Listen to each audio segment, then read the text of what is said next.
Fortunately, we haven't gotten too far. I forgot to turn on the camera. We're talking about sets of equilibrium equations. And so far, we've actually used the equilibrium equations that are most common, which is sum of forces in the x, y, and then a moment equation. However, now we can continue because one of the examples we worked was a problem that looked like this, and I was pointing out that we could have a different set of equations that are really the same thing. They're linearly related. You can derive one set of equations from the other. So for example, we could sum moments about point A, point B, and then sum forces in either the x or the y direction. And that would be, it would give us the same results that this gives us. So you can use whatever is convenient. So for example, you could also, the other set you could use is sum moments about A, sum moments about B, and sum of forces in the y direction. So these are the three sets of equilibrium equations that the slides are referring to. Okay, go ahead. Are there any inherent advantages or disadvantages to the other two sets? If it makes your life easier, let's put it this way. If you have a hammer and a screwdriver in your toolbox and you need to pound a nail, which one do you grab? The hammer, because it's easiest. If you have a screw to turn, you grab the screwdriver. In the same way, whichever set makes your life the easiest is the right set to use. Okay? You can use whichever one you like. In fact, notice that when I solved this problem, I summed moments about point A. I could have summed moments about any arbitrary point that I wanted, right? It was some arbitrary point O in the slides. Why did I choose A? Because it made my life easier. It made my work efficient. Okay? Good question. Anything else? All right, so let's go back to the slides. I was thinking that we would just have to record example problems, but we do have a student missing that needs the lecture as well. It's really important to begin to recognize two force members, members that are in static equilibrium. If there are two forces acting, those two forces absolutely have to be collinear. They have to lie along the same line. Why? Because if they don't, as I demonstrated last time, if you've got two forces on a member, obviously they have to be equal in magnitude in opposite direction. If they don't lie along the same line, it's unstable, right? You can't have static equilibrium when those two forces cause a couple. So they have to lie along the same line. They can't be, some angle. In fact, I look like I'm just breaking the rule that I just told you, right? Because isn't this a two-force member? And yet the two forces are not collinear? What's going on? What have I missed? Is this really a two-force member? You have two forces in two directions. Two modes. No, two Gravity modes. as well. There's gravity, there's the weight. Remember, I said don't forget the weight. It's the obvious one. There's weight in the center that's acting down, right? So the vertical components of force in my fingers are canceling the weight, and then the horizontal pieces of the forces are canceling as well. So when we talk about a two-force member, we're usually neglecting the weight as well. A two-force member does not have to be a straight line. In other words, the member material does not have to lie along the line that the forces are on. The member can be bent. And yet, as long as the forces lie along the same line, the body can be in static equilibrium. So don't let the shape of the member confuse you when you start to perform calculations. Okay? All right. Here's some two-force members. This one's near and dear to my heart because I have not one but two backhoes. One of them runs and the other one doesn't. Well, one of them kind of runs. You have to work on it just about every time you use it. What all have I done to that thing? Well, I replaced the points with an electronic ignition system so I didn't have to gap points. Took out some bent push rods and replaced those with good push rods. Rebuilt the cylinder head. Changed the generator for an alternator. The brakes went out. That was fun. I was working, my neighbor has a pond and he said, would you come over and dig for me? Because, the backhoe's a lot better than a wheelbarrow and a shovel, and he had a leak in his pond, he was trying to find it. Now, of course, his fence was right here, and he had a dam, essentially, for the pond that was very close. So I managed to work my way and get this heavy machine up onto this berm, fairly narrow, got it turned so that I could use the digger down into the pond side, right? Use the backhoe in the pond side. We tried to locate the leak. I think we found it. I don't know. He never really told me. I think he didn't talk to me. No, he did talk to me after this. But it would be funnier if he hadn't. He was a real nice guy. Unfortunately, he's passed away now. But so here I am on the top of this berm, fence right here, backhoe pointed this way. And we were done, and I was ready to go, and he was ready for me to go, And so I start up the engine, because we've been talking, pull up the backhoe, pull up the feet, the stabilizers. And I started going down the hill. Well, this system, this backhoe, it was made in the 60s, but it has power steering. If it didn't, I probably couldn't turn the wheel. And what's interesting is the reservoir for the pump, for the power steering pump, is near the front of the engine, and the pump is integrated. And it turns out if you tilt the reservoir forward, the fluid goes forward, and the pump doesn't suck the fluid. So here I'm going down this hill, trying to turn the wheel, and it's like a comedy, like a cartoon where the character's drastically, just trying to turn the wheel, and nothing, and that was me. It wasn't. So here I was going right towards the fence. I was going to plow through the fence, and I didn't have much time. So I hit the brakes as hard as I could. I was standing on it, pulling against the steering wheel so I could apply more force to the brake. Guess what happened? The brakes went out. I plowed right through his fence, and I said, I'll pay for it. And he said, okay. And about a week later, a tree fell on it. He called me up and said, don't worry about it. The insurance has got it. The tree fell on the same place. That fence had it coming, I guess.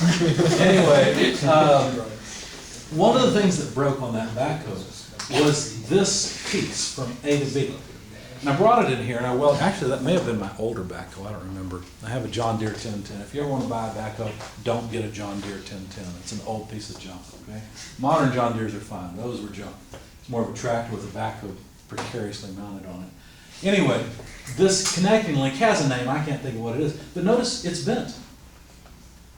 Well, it can be a two-force, in fact, it's always a two-force member if we neglect the weight, which, on a backhoe where you've got hydraulics providing thousands of pounds of force, the amount of weight for a 10-pound member is negligible. And so the force between these two pins in this link have to always lie on a common line. That's always the case. At least in practical states where you're digging dirt or something and there's significant force in the link. Okay. Here's another two-force member. It is a hydraulic cylinder. And remember, we worked a problem last time, as I've already referenced, that had a hydraulic cylinder, and I said it should be a two-force member. Why? Because as the rod extends out of the cylinder body, if it's not a two-force member, you can bend it very badly, right? And so they're often set up this way where there are two pins so that there can't be any moment. Of course, we neglect the weight again because, again, several thousand pounds of force is a whole lot more than 100 pounds of gravity pulling down on the side, right? But basically, these pins make it so that this can be a two-force member. You wouldn't want to, for example, weld this side here, because then there could be significant moments applied. Of course, it wouldn't work anyway as a mechanism. Okay? So this allows us to solve some problems we wouldn't be able to otherwise. So it's important to begin to recognize two-force members. And as you saw in the example problem, it did simplify things, because if I didn't recognize that the cylinder was a two-force member, I would have had a BX and a BY as well as an AX and an AY, 4 unknowns, only 3 equations to solve. And I couldn't at that point, right? Because all we've got in 2 dimensions are 3 equations. Steps. If not, establish a coordinate system. Absolutely. You want to know which way is positive in both the X and the Y direction. Draw a free body diagram. We always do that. Apply the 3 equations of equilibrium to solve for the unknown. So you saw me do all of this already. Important notes. If there are more unknowns than the number of independent equations, we have a statically indeterminate situation. Let me show you what I mean by statically indeterminate. I'll give you a really quick example. Something you've probably seen before. I don't know that the slides have any statically indeterminate examples. Let's see.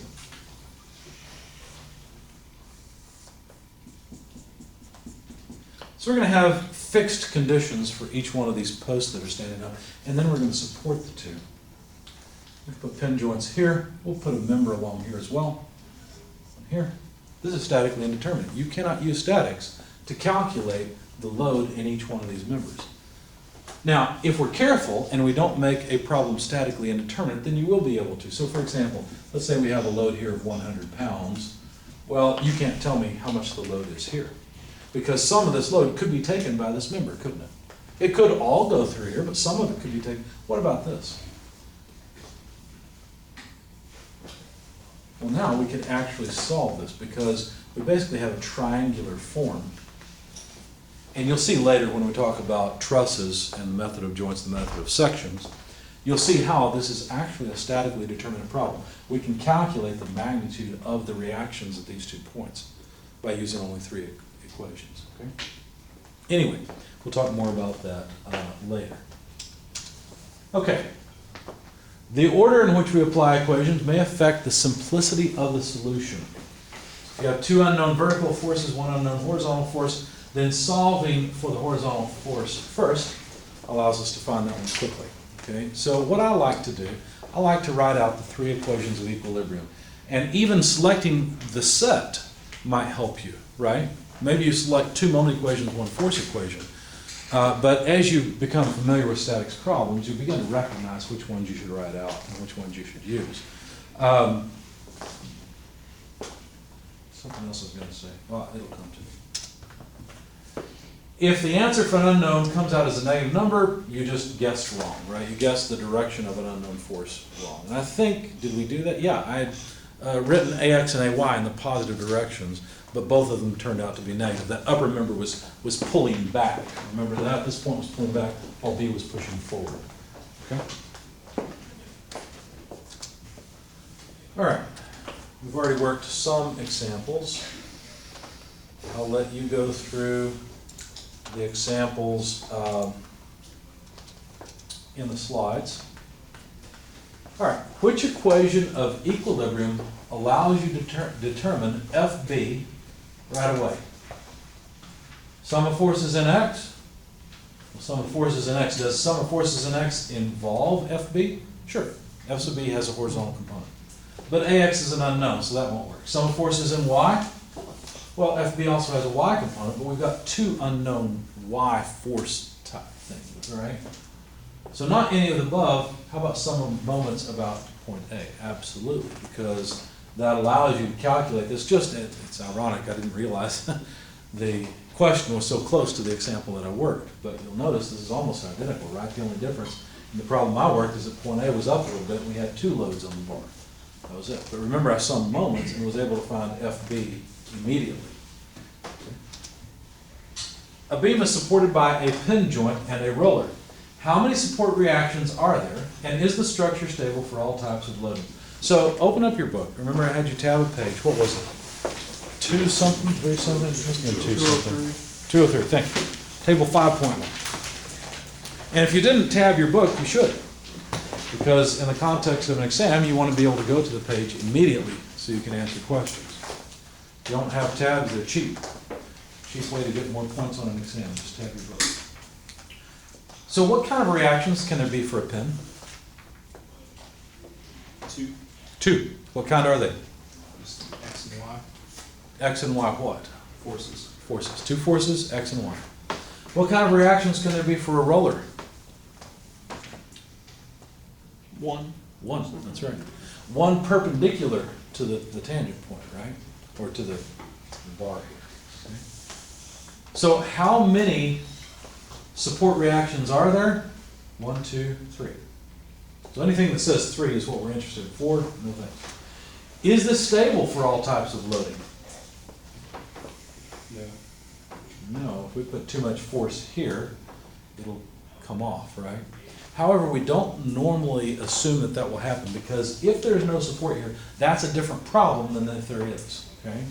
So one thing you might assume is, even if you have a force upward here, there's going to be a weight, you would assume that the weight will be more than the reaction force. That just makes sense, right? Otherwise, it's a different problem where, well, if the thing's up like this and weight's acting down, now it's a dynamics problem. It's going to fall, right? That's a different class.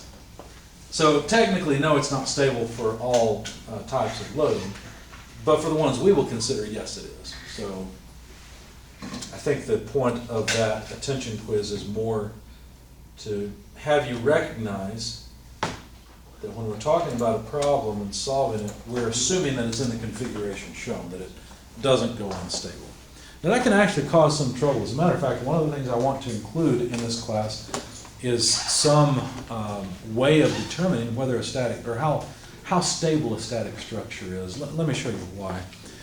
This is just an interesting thing from my own experience. It was ironic. One year I came in to talk to some prospective students about our program, and Professor did as well.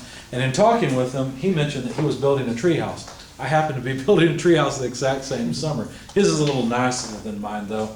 But my daughter was getting older, and I thought, you know what, let's build a treehouse. But I don't want it to be in the way of mowing. I've got a 72-inch mower. I love my 72-inch mower. I've only got an acre and a half, but oh my goodness. I can cut my grass in an hour and I'm done, you know? I love it. So little 3-cylinder diesel engine. Problem with the thing is that it's older, it's not a zero turn. The wheels in the back turn, and the deck hangs out in the front. It's not center mounted. And so it's kind of nice because there are some, well, several rather large holes in my yard that I haven't gotten around to patching. There's more to the story than that. So I like it because I can take the deck and go over the holes and then back up, okay, which is kind of nice. I like it better than a center mounted deck. But the problem with it is that it has a bar and raises this thing up taller than me. If I stand by it, that bar is taller than my head. And I thought, you know, if I build a tree house that has legs going down to the ground for support to make it stable, I won't be able to mow around it very easily. And I don't want to have to move the treehouse out of the way or something, right? I want it to be an actual treehouse. So I decided to design it in a way, let's see it on the screen. So here's the ground. Nice, well, it doesn't look like that. It is angled just a little bit, but nice oak tree that I decided to put it on. I put it up pretty high. It's got railing on it so she won't fall off the side.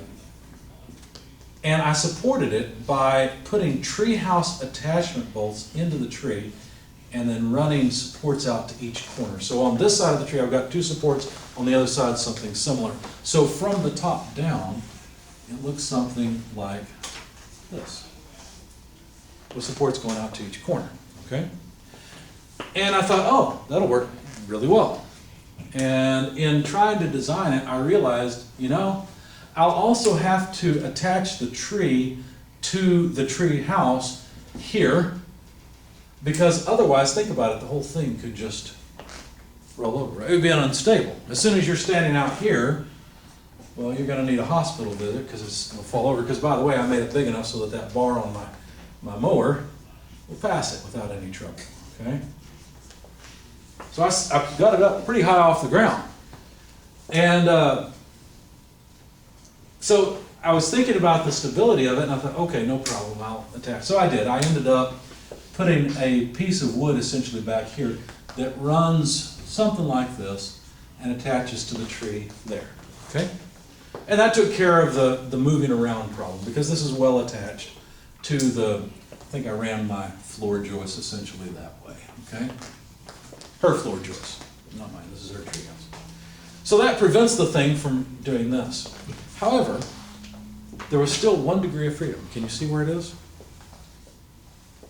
What, like this? No, the opposite, the perpendicular to the board that you have on the top. Like this? Yeah. Actually, it can't because these are angled. I might not have shown it very well. There's an angle of these are these supports, and that prevents side-to-side motion. Twist. Twist, that's right, just like this. The whole thing can do that, which was a huge pain. Because think about it, this member here is fairly flexible, so it basically flexes about this point, and this support allows it to move. There's enough give where it can move quite a lot. And so the solution ended up being putting another support here and tying it to the tree. So what did I do there? Essentially, I made a forced couple, didn't I? Okay, and that made it stable. And so in analyzing statics problems, we can analyze something like, I don't know, a stick that's pinned to ground and say, oh, look at this stick. There's a certain weight and there's a reaction force and it's stable. Really? You know from intuition it can fall over pretty easily, right? If it gets off at all, then the weight and the reaction force make a couple that cause it to rotate, you see? So analyzing stability of structures that you design is actually an important thing. I've never seen it in any statics book, but I'm looking for it because it's something I think we should include in the course. But that's to come, I hope. Anyway, going back to the reading quiz. The 3 scalar equations, sum of force, sum in x and y, and the moment equals 0, are blank equations of equilibrium in 2 dimensions. What do you think? Are they incorrect? I hope not. That's what I've been teaching you so far. That'd be embarrassing. Are they the only correct equations? No. I wrote down 3 different sets, right? Are they not sufficient? No, they're completely sufficient. There are situations where, okay, technically there are situations where they are not sufficient. We need to know how much the various materials can flex. Okay, so it turns out if we have a statically indeterminate problem, we'll have to save those for strength of materials. That's where we'll be able to solve those. But for statics, we won't. So we'll still use the equations of statics in strength of materials. In fact, statics is a very large foundation for strength of materials and absolutely required. However, they're not always sufficient for every problem, but the answer they're looking for is the most commonly used. Okay? Because for most situations, at least the ones that are statically determinate, these are the most commonly used equations. A rigid body is subjected to forces as shown. So we know it looks like 3 forces here and 3 here. The graphic's not very good, but we get the idea. This body can be considered as a blank member. What do you think? Single force, 2 force, 3 force, or 6 force? Let's say it's in static equilibrium. You say 2 force. I see 6 forces. Why would you say 2? Because they all go to a single point at some point. They do. Notice that 3 of them pass through this point, 3 pass through this point. Couldn't you find a resultant of these 3 and a resultant of these 3? And for it to be in static equilibrium, wouldn't those 2 forces have to lie along the same line? Yeah, so this is a 2-force member. You see that? It looks like a 6-force member. After all, there's 6 forces on it. But it could be considered a 2-force member once we find the resultants of all those forces. Any questions or comments? I feel like we're flying pretty fast through these, which is not so bad.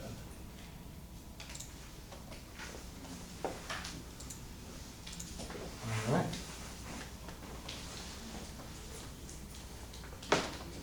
Okay, so let's take out a couple of these slides and then I'll show you the video. If you're watching the video outside of the class, you'll want to watch the video on train wheels. I'll show it in just a few minutes when we pause this recording. Okay, 3D body diagrams. After this, we'll be able to identify support reactions in 3D and draw free body diagrams and apply the equations of equilibrium. How many will there be again in 3 dimensions? 6, that's right. Here's an application. This is a ball and socket joint. Now, what kind of loads do you think that this base support can provide to the ball? What kind of reactions could there be at a joint like this? Could there be any twisting in this direction? No. This thing is made so that ball can move around in it, right? It's like a hip joint or something, right? Could you provide a moment? Would there be any torque from this support onto the ball in this direction? No. How about in this direction? No. It's a ball and socket. So what types of reactions are available from this type of support? 3 force reactions, right? Force in this direction, this direction, and this direction. By the way, this is in your book. It's the other page in Chapter 5 that you definitely need to tab, page 238. And this is case 4. A ball and socket joint can provide 3 force reactions. So in 3 separate directions. Now, of course, you could sum all of those forces into a single force, but of course that force can end up being pointed in many different directions because the magnitude of the X, Y, and Z force can vary quite a lot. So ball and socket can support 3 force loads. What about this? These 2 are bearings. By the way, does anybody know what kinds of bearings these are normally called? What's the common term for this? Pillow block. Pillow block. These are pillow block bearings. The bearings themselves are actually inserted. This is technically a housing that the bearing itself is inserted into. But these are pillow block bearings. Now, let's just consider one of the bearings. What kinds of forces, moments, etc. could a pillow block bearing like this support? Well, we can look at the pages. Let's see, 5, single journal bearing. 6 kind of looks like it, except 6 has a square shaft instead of a round shaft. Single thrust bearing, this is not a thrust bearing. Most of the time when you're talking about a pillow block, you're not trying to support a thrust load. In other words, an axial load along the length of the shaft. Some do, most don't. Okay? So case 5 is the common case for a pillow block bearing. So what kind of loads can this bearing support? Well, hopefully no torque in this direction, right? That's the entire reason to have the bearing, is to allow the shaft to rotate and have torque and torque be transmitted. We don't want the bearing to resist that. But we do potentially want it to resist a moment in this direction and a moment in this direction. We definitely want it to resist forces in the upward and in the lateral directions as well. Normally, as I said, it's not a thrust bearing, so it's not designed to support a thrust load along the axis of the shaft. So Now- would it be 4 then? 4 things, right? 2 moments, 2 forces. However, the only time when we include the 2 moments are when there's nothing else to resist it, because it's actually bad practice to try and resist those moments. Let me show you why. I'm going to pass around this cutaway of a pillow block bearing. This actually can accept thrust loads because it's got 2 tapered roller bearings, and so it can accept a thrust load in this direction and in this direction. But let's just ignore that for the time being. Do you notice something interesting about this? It's just bolted to some frame member. Anybody ever weld? If I ask you to weld on a part so that it's at, say, 2 1/32 inch, how hard would you laugh at me? Why? Because welding's not that precise. If I ask you to get it accurate within 1 degree, could you do it? Well, if you're a daggum good welder, you can. I'm not that good of a welder, and when you weld, what happens is the weld bead itself actually shrinks a bit, and if you put a weld bead, let's say you've got 2 pieces, and you put a weld bead at the top, as the weld solidifies, it'll tend to pull up. Okay? Now you can clamp it and put a weld bead on the other side. You can tack it first. There's different ways to avoid this problem. But the point is that frames and welded things aren't typically all that precise. And so a very common feature of a pillow block bearing like this is that the bearing itself can move independent of the housing. In what way? In a sort of a ball and socket way. Can't go real far, but this is a self-aligning feature. In other words, you put the shaft through there, things aren't lined up perfectly because the frame's not perfect with the shaft, no problem. It can rotate a bit. Okay, it can be adjusted, okay, very easily. I'm going to pass this around and let you look at it so you can see how this can rotate in both this direction, see that? And it can rotate in this direction, that's this way. And so what that means, since it can rotate, it will not apply a moment. If it gets to a limit of travel, and of course it could, but you try to avoid that. Okay? You might even shim one of the feet so that it can be in the right area and not be at a limit of travel. Okay? Of course, you can rotate it and realize that it is designed to not support any moment along the axial direction. Okay? Any questions about that? Go ahead. There's something there, because I used to mess with all kinds of different bearings from when I used to do back then. But, I mean, from what you were talking about, I never actually thought of why the bearings were able to move freely like that. Yeah, they're called... It explains why they... Yeah. There are actually bearings where the inner and outer race can move relative to one another, and they're called self-aligning bearings. This is a self-aligning bearing in the sense that the housing allows for self-alignment. Yeah. All right. So there's plenty of applications of things like this. Tie rod from point A is used to support the overhang at the entrance of a building. It is pin connected to the wall, so there's a pin. Which way would that pin have to go? This way or coming out from the building?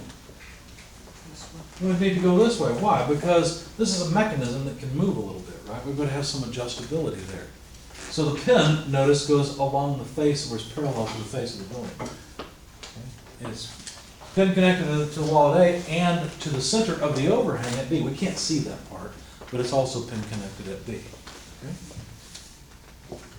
If A is moved to a lower position, so if we design it down here instead, so that the rod goes from a lower position, say D, over to B,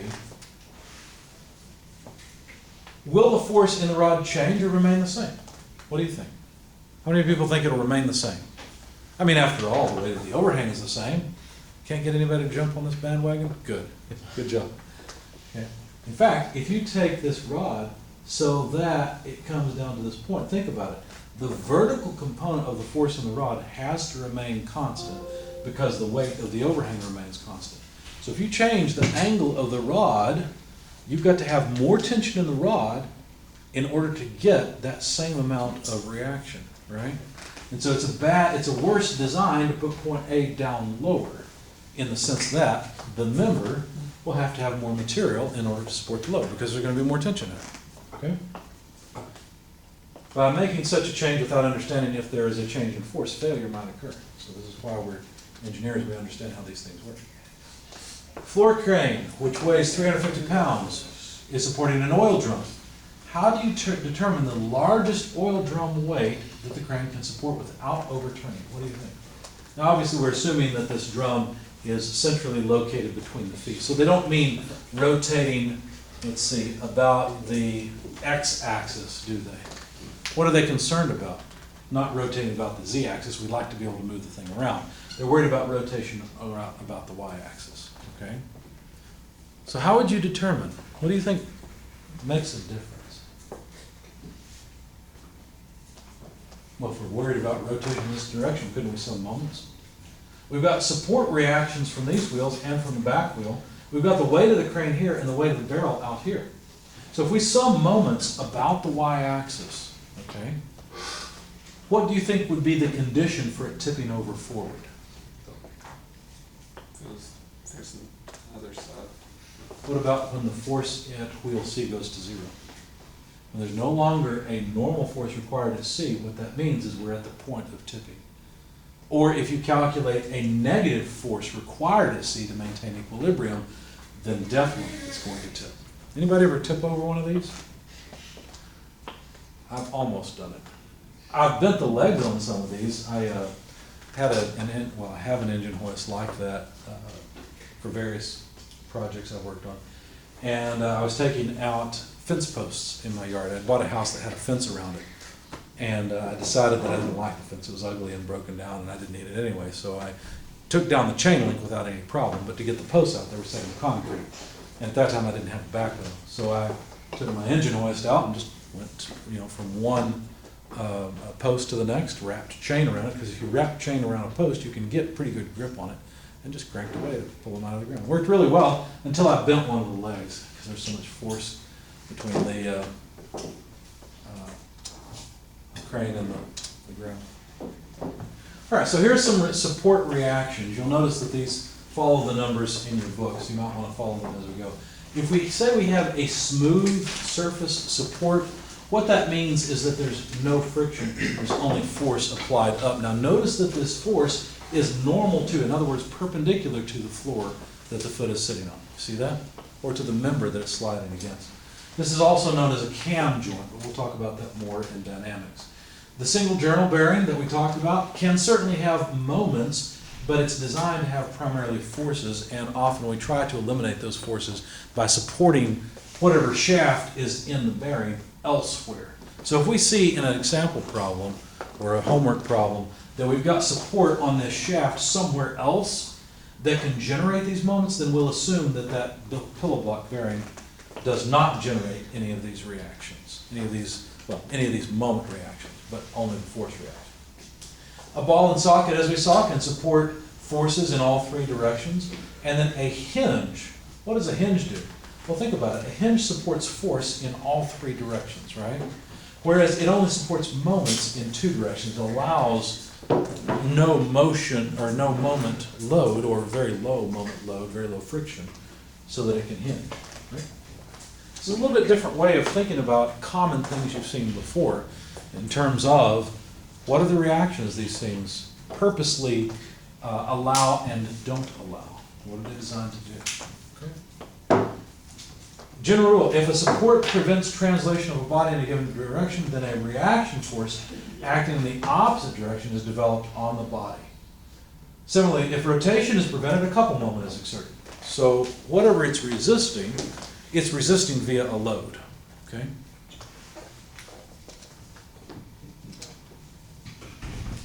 So in this case, where we've got a bearing, but a possibility for two different points, well actually we've got three bearings. We've got different points to support, now let me back up. So this bearing right here, let's think about it. We know it's designed for force in the, we're going to need a coordinate system. Let's just add one. All right, so all of these have generally an X, Y, Z coordinate system, right? So despite my drawing, this is the X direction, there's the Y direction, here's Z. So if we think about the moment at B that we'd like to eliminate, is there some force couple that can create that moment instead of the bearing having to do it? Well, notice we've got moment arms for whatever forces are at A and C, and so certainly we can create a moment with that couple. So we won't include a moment at B. Similarly, how about the moment along the x-axis at B? Well, again, we have forces here and here, and where is their, let's see, where is their moment arm? Up here, right there, along the z direction. There's one moment arm. Right? And that moment, whatever forces are here, can create a moment, so we don't have to create one at the bearing. You see that? And so this bearing has no moment loads, only force loads. It's a similar argument for A and C, but it's easier to see at B. Okay? However, notice here that there's not really a reaction out on the arm that can resist all of the moments available at this hinge, right, or at this bearing, so to speak. Right? And so we can have a moment in this direction and a moment in this direction that bearing will have to resist. This is the only thing available to do it.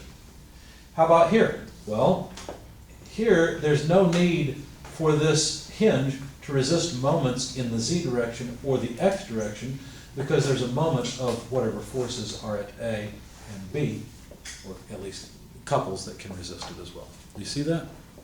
Any questions so far? This requires a little bit of thought. You've got to look at this for a while to be able to recognize when you should apply moments at a bearing like that and when you should not. Notice that a bearing actually does the same thing a hinge does, right? Except that a hinge is like a thrust bearing, because it also always has a force load along the direction or along the axis of rotation. So the equations of equilibrium that we have are 3 force equations and 3 moment equations. In other words, 2 vector equations in 3 dimensions. So they can be written in scalar form as sum of forces in the x, y, and z, and sum of moments in the x, y, and z. And one of the reasons I taught you the right-hand rule early on is I want you to think about the sum of moments in the x direction. Point your thumb in the x direction. Think about twisting about that axis, okay? Similar for the y and z direction, so that you can understand the direction of these moments. All right, moment equations can be determined about any point. You can put them wherever you want. It won't make a bit of difference. Put them wherever it's convenient, okay? So choose a point where the maximum number of unknowns are located so that the unknowns won't have a moment about the point. Their moment arm will be 0. And that way it simplifies your equations. You'll be able to solve your equations. Okay, constraints and statical. I didn't know that was a word. Determinacy. So in other words, something that's not statistically indeterminate. So I think we would want not statistical. That's not the right word. Statically determinate. Thank you. So we want something that's statically determinate. How do we do this? Well, think about this situation and what we've talked about so far. You'll notice that the pipe is welded at B, where it's fixed at B, and therefore the types of reaction loads available are all 3 forces and all 3 moment equations, or all 3 moment reactions, excuse me. And then at A, since there's obviously so much support, we'll only have the 2 force reactions. But think about it. We've got 1, 2, 3, 4, 5, 6, 7, 8 unknowns and only 6 equations. We won't be able to solve this. As written, if we were to write these reactions, this is statically indeterminate, isn't it? Okay. So we can't really do anything with it unless we simplify it. So you've got to be careful about redundant constraints. When you have more supports than necessary to constrain the body, you've got static indeterminacy. Okay? Now, could we simplify this a little bit? I don't think so. I think this one's statically indeterminate no matter how we look at it, because think about it. If we didn't have this reaction, all of the loads here could theoretically support any combination of loads on the rest of the body. Right? You could do a chin up. If this is hanging to the ceiling, you could put your hand out here at A and pull yourself up, and it should hold, assuming that you haven't screwed this into drywall or something dumb like that, right? Are statically indeterminate structures used in practice? Are they ever used? Yeah, they're used all the time. Why? Well, multiple reasons. One reason might be that it's good to have backup. Another reason might be that it helps prevent some motion. It helps make the structure more, not stable, but more, what was the word I used earlier with the tree house? Rigid. More rigid, yeah, well, stability is the word I was looking for, because when I designed it originally, it was unstable, right? All right, improper constraints. All right, notice that we've got two ball sockets here. And with these two ball sockets, you can imagine a line going between A and B, and there's no way for there to be any moment applied along that axis because the ball sockets will simply allow rotation, right? So summing moments about A and B and saying that it's zero, no, that's not necessarily true. In fact, if I were to design this and build it and the bar had significant weight or had a load, actually this thing is not statically determinate. This is a dynamics problem. The thing can fall, right? So be careful about thinking that every structure is statically determinate, because it might have too many constraints or too few constraints, right? If I take this pen, and I set it on my finger, and let's say that I set it off to the side, well, there are not enough constraints to keep it from falling, right? It's not a statics problem anymore. So we have 6 unknowns. You might say, well, we should be able to solve for those 3 forces at A and 3 forces at B. No, this is not a stable structure. It simply falls.